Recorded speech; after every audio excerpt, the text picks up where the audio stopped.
барои зафарободро ноҳияи футболӣ гуфтан андаке заҳмат кашидан лозим аст, зеро ҳанӯз дар даврони шӯравӣ низ зафарободро нишондодҳои истеҳсолии хоҷагии қишлоқ муаррифӣ мекарданд, на футбол.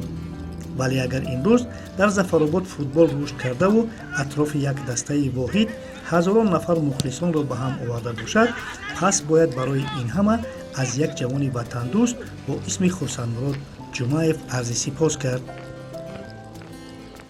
ҳудуди 5 сол муқаддам дар ноҳияи зафаробод дастаи бо номи Равшан зуҳур кард ва таи ҳамин як муддати кӯтоҳ ин даста тавонист ба лигаи якуми мамлакат рохат бигирад ва зиёда аз ин эшон тасмим доранд ки ба лигаи олӣ бароянд. дастаи Равшани Зафаробод хело дастаи ҷавон буда ҳамагӣ 5 сол аст ки дар футболи миллӣ аз худ сару садо рӯшан кардааст ва Хурсандмурод дар пушти таъсиси ин даста орзуҳои худро дорад. аз давраи ҷавонӣ ман фақат орзу мекардам ки ҳамин дастаи худро таъсис диҳам ва ин орзуи ман амалӣ шуд ва мо имсол дар лигаи якуми Тоҷикистон ҳунарнамоӣ карда истодем. қабл аз он ки Хурсандмурод Ҷумаев ибтикори таъсиси як дастаро роҳандозӣ кунад, ӯро зарур омад барои дастаи орзуҳои худ майдони бозӣ бунёд созад. ин майдон ки якзамон регзор буд, дар чаҳорчӯби ҳамин ташаббус ба чунин як майдони сабзи олиҷаноб табдил ёфт. танҳо аз хок инҷо бештар аз 150 мошин рехта шуда сипас сабзазор гардонида шудааст, яъне то ба ин ҳад расидани майдон хело маблағ ва заҳматҳои зиёде сарф шудааст. агарчи варзишгоҳи дастаи Равшан ҷойи нишаст надорад, аммо аз ҳисоби сабзаи табиӣ шояд дар ҷумҳурӣ яке аз беҳтарин майдонҳо ба ҳисоб меравад. ва бубинед ки вақтҳое ки даста дар инҷо фориғ аз машқҳо аст, инҷо бо усули қатрагӣ майдонро об медиҳанд. яъне ин аз он гувоҳ аст ки дастан дар кором барои дар ҳолати хуб нигоҳ доштани майдон хело заҳмат мекашанд. коре ки Хурсандмурод Ҷумаев дар ин масалан ноҳия дар ин диёр кард, ин як кори хеле бузург аст. ҳар шахсам ин корро карда наметавонад. ба фикри шахси ман ин варзишгоҳе ки шумо мебинед, ин қаблан тамоман дар дигар ҳолат буд. ани ҳол шумо мебинед ки як варзишгоҳи масалан беҳтарин аст ва инчунин фикр мекунам як дастаи хуб ташкил дод, чун шӯхӣ нест ки одам масалан аз тамоми гӯшаи Тоҷикистон бозингарони хубро ҷамъ карда дар як ноҳияи дурдаст чунин тими хубро ташкил додан, фикр мекунам кори ҳар кас нест. равшан усулан ҳамноми ҷамоати равшани ноҳия мебошад ва ин даста ки инак дар лигаи якуми мамлакат бозӣ мекунад, на дар маркази ноҳия, балки дар ҳамин ҷамоат будубош дорад. мавсими гузашта равшан дар лигаи дуюми мамлакат дар минтақаи вилояти Суғд мақоми аввалро касб карда ба лигаи якуми футболи кишвар роҳ ёфт ва баъди оғози нобарор яке аз мураббиёни кордони тоҷик Раҳматулло Фузайлов ба даста даъват карда шуд.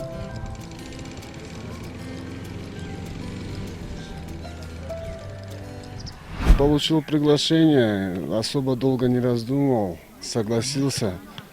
Все-таки это для меня тоже какой-никакой опыт. Стало интересно познакомиться. Все-таки не был на этой территории, думал и познаю Зафарабад.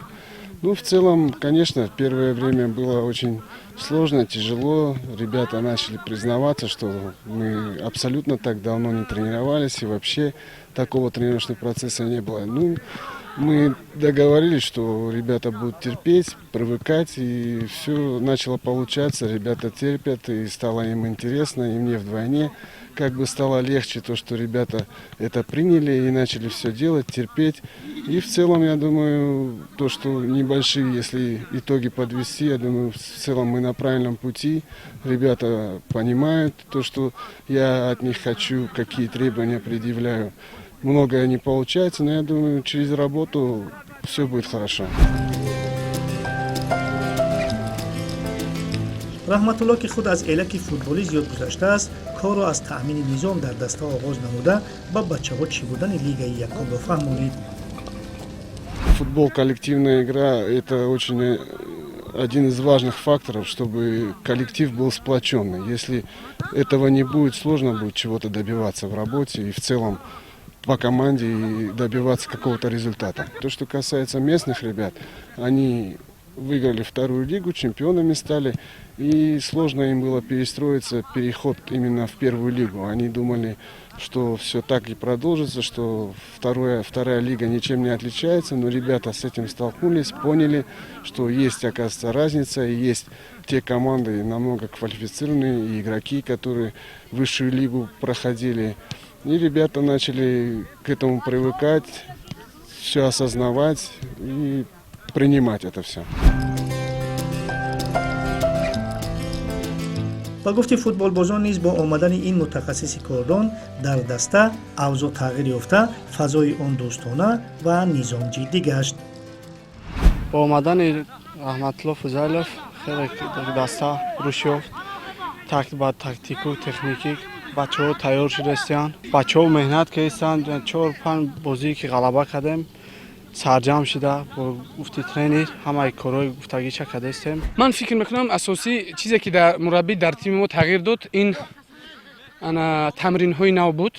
اول تمرین های نو سپس باوری به بازیگران ما، چون تا اومدن مربی ما رحمت الله قیومیش فکر میکنم بازیگران ما نه اونقدر باوری خوب داشتن به خودشان، باوری کامل داشتن. ناامیدی بودن؟ بله، یک ناامیدی، یک پراکندگی بود فکر میکنم و بعد اتفاق و اتحاد در بین تیم نبود، چون ما نیاز به یک مربی پر تجربه نیاز داشتیم و شکر میگویم که امروز چنین یک مربی عالی درجه امروز ما رو تمرین داده ایستاده است.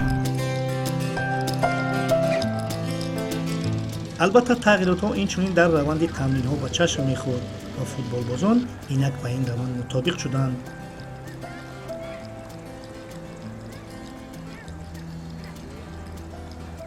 Прежде всего, это дисциплина. Где бы я ни работал, я в первую очередь требую эту дисциплину. То, что касается опозданий, есть у нас штрафы, есть наказания. И то, что вы сейчас сказали, естественно, кому-то кнут, кому-то пряник. Кому-то приходится... Есть люди, которые неоднократно повторяют опоздания, приходится более строго с ними вести себя и наказывать, чтобы все-таки достучаться и довести до ребят, что это непозволительно, это нельзя. И все время то, что ребятам говорю, нельзя плохо тренироваться и хорошо играть. фузайлов мегӯяд бо омаданаш дар ҳайат тағйирот ворид накард. аз як ҷониб аллакай равзанаи гузариш маҳкам буд, аз ҷониби дигар ҳайати феълӣ ӯро қонеъ кард. К сожалению, у нас одно приобретение. Мы решили, посоветовались, обговорили и обдумали с руководством, что не будем кардинально менять, оставим тех ребят, которые были. Я думаю, то, что пришли к единому мнению, я думаю, то, что у нас через работу начало получаться, попросил просто набраться терпения, и ребята начали выкладываться, терпеть. И те, которые есть ребята, они, в принципе, меня устраивают и на данный момент удовлетворяют. 4 проигрыша, и то все на выезде. Можно считать, что «Равшан» домашняя команда?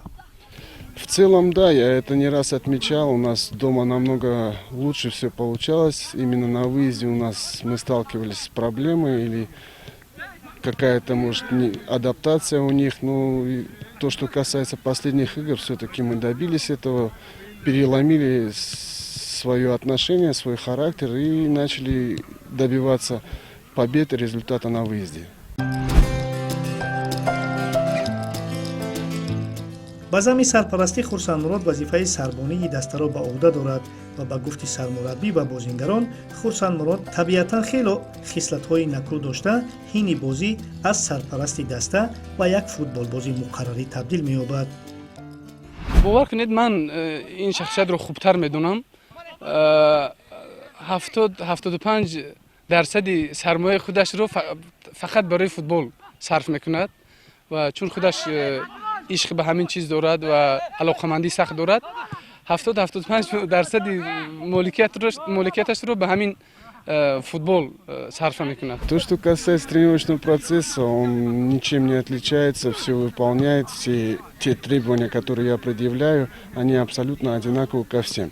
То, что касается в игре, то же самое, абсолютно ко всем одинаковые требования, требую выполнять ту работу, которую кто на какой позиции играет, и максимально отрабатывали. А в целом, то, что касается, да, он и спонсор команды, и капитан команды, и как бы действующий игрок, это подстегивает, и это все-таки помощник тренера в поле. ман фикр мекунам барои онҳо, барои бачаҳо ин як қувваи иловагӣ аст дар майдон. ҳамаи онҳо хурсанд ҳастанд ки ман ҳамроҳи онҳо дар майдон бозӣ мекунам. аммо дар ҳалли масоили пешомада ба ҳар ҳол сармураббӣ бо ӯ ҳамчун сарпарасти даста маслиҳату машварат мекунад. Естественно, конечно, мы обсуждаем это вместе, и как старшего, и как главного тренера он прислушивается, слушается, и если есть какие-то спорные моменты, в целом их особо у нас нету, всегда находим компромисс и делаем правильные решения. бояд гуфт равшан ҳамчунин ду гурӯҳи дастаи ҷавонони худро дорад ки инак ба тозагӣ дар як мусобиқаи сатҳи вилоятӣ мақоми аввалро касб карданд. Первый турнир у нас, и первый раз ребята ездили в Худжант. Там турнир был между школами. Ну как, мы просто, лично я ездили просто участвовать. И мы заняли первое место там. И ребята довольны, приехали. Говорят, еще что, можно еще турнир какой-нибудь организовать. А тут постоянно тренируются ребята, а в соревнованиях не участвуют. И вот попросили родители, как я сам играю в Зафарабаде, чтобы тренировать их. А их тренировал тренер с Узбекистана. В связи с коронавирусом они домой поехали и остались там. Ну, третий месяц работаем. К сожалению, есть первый месяц заняли. А вторые группы третий заняли. Работаем каждый день.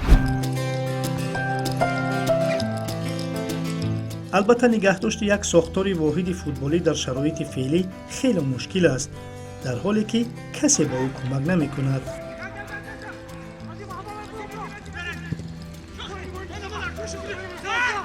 хуб, мусаллам аст ки сармоягузорӣ ба як даста мушкил аст. хуб, оё барои ту мушкил нест сармоягузорӣ кардан барои як дастае ки дар лигаи якум бозӣ мекунад? албатта мушкилиҳо ҳаст. мо ҳаракат карда худамон ин мушкилиҳоро бартараф мекунем. аз ҷониби ноҳия кӯмаке нест? аз ҷониби ноҳия не, кӯмак нашудааст. ҳоле то ҳамин рӯз кӯмак нашудааст. کوری که میکند بسیار کاری خوب است برای آبادی کشورمان است، برای پیشرفت کشورمان است. قبلا در اینجا چنین ورزشگاه نبود. عین حال باشه چنین ورزشگاه است، آدمان مثلا چنین شرایط نداشتن که بیان در اینجا تمرین کنن. وقتی بخصوص مثلا کودکان، نورسان الان حاضر باشد مثلا صاحب چنین ورزشگاه خوب هستند، وقتی خود را بیکار نمیگذرانند، آماده در اینجا تمرین میکنن. машқи имрӯза ки аз сарбории ҳолатҳои физикии бачаҳо ва тақвият бахшидан дар тактикаи бозӣ буд анҷом ёфт ва ҳама сарҷамона дар осоишгоҳи даста ҷамъ омаданд. бояд гуфт дар осоишгоҳи даста тамоми шароитҳо барои истироҳату фароғати футболбозон муҳайё мебошад. бачаҳо дар ин ҷо истиқомат намуда дар толори машқ ба обу тоби бадан машғул мешаванд ва гуфти Раҳматулло Фозайлов буду боши бачаҳо дар ин ҷо бартариҳои худро дорад. Ну, прежде всего, база – это огромный задел для тренера и для команды, то, что ребята находятся в уютных, в хороших условиях, и большой плюс то, что футболисты вовремя ложатся спать. Все-таки режим для спортсмена, для футболиста – это основное дело. Здесь трехразовое, есть даже и четырехразовое питание, есть отдельное. Благодаря руководству есть отдельная подпитка для ребят. Мы организовываем это. То, что витаминизация, натуральные продукты. Мед, орехи, курага.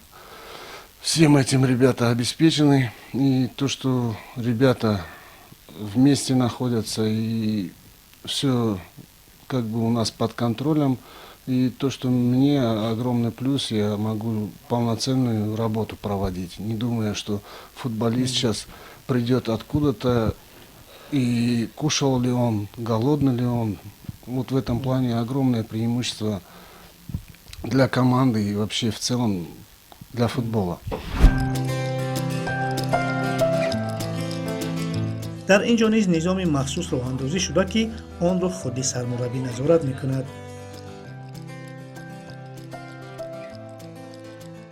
В целом это принято везде, было давно, и мы это применяем непосредственно за сутки до игры, собираем у ребят телефоны в 10 часов, и у них как бы уже давно поставленный режим, у них отбой в 11 часов, и буквально на утреннюю зарядку они встают, разминаются и возвращаем им телефоны, чтобы общались, звонили близким, своим родным, чтобы были все спокойны.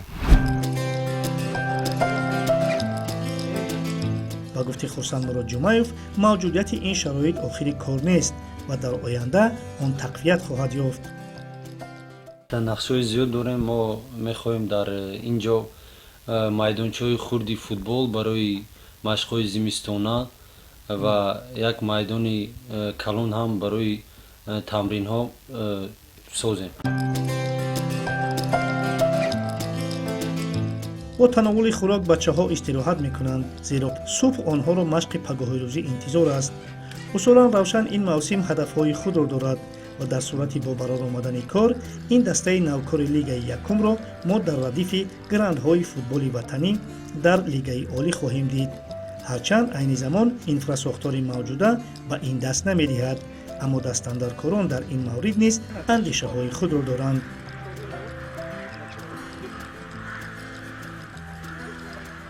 Задачу поставили 3-е место занять в этом сезоне, но я предварительно, конечно, увидев команду и приняв команду, команда была на 10-м месте, все-таки сложно, но я думаю, все-таки через работу сложно, но можно. Все-таки по уровню первой лиги ребята, большинство ничем не уступают. агар ба лигаи олӣ бароед мана шароити варзишгоҳу буд маблағҳои иловагӣ, яъне ба ин чиз ҳама шумо тайёр ҳастед?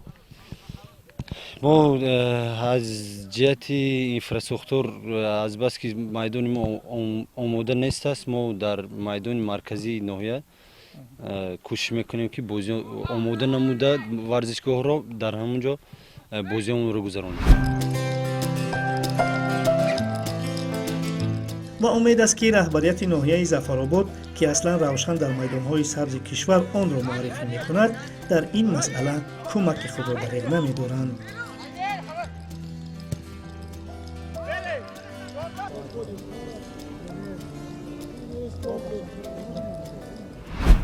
мо машқи якрӯзаи дастаи равшани зафарободро сабт кардем ва ба ин васила фаҳмидем ки садорати ин даста дар ин мавсим чӣ ниятҳо дорад. усулан ниятҳо хело баланду болоанд, гӯянд нияти нек ними давлат ва албатта дар бозиҳои боқимонда ба дастаи равшан барору комёбӣ мехоҳем ва албатта дастаи равшанро дар лигаи олӣ интизорем. дар ҳамин ҷо барномаи футболи тоҷик ба анҷом мерасад. ҳамеша футболро дӯст доред ва бо телевизиони варзиш бимонед.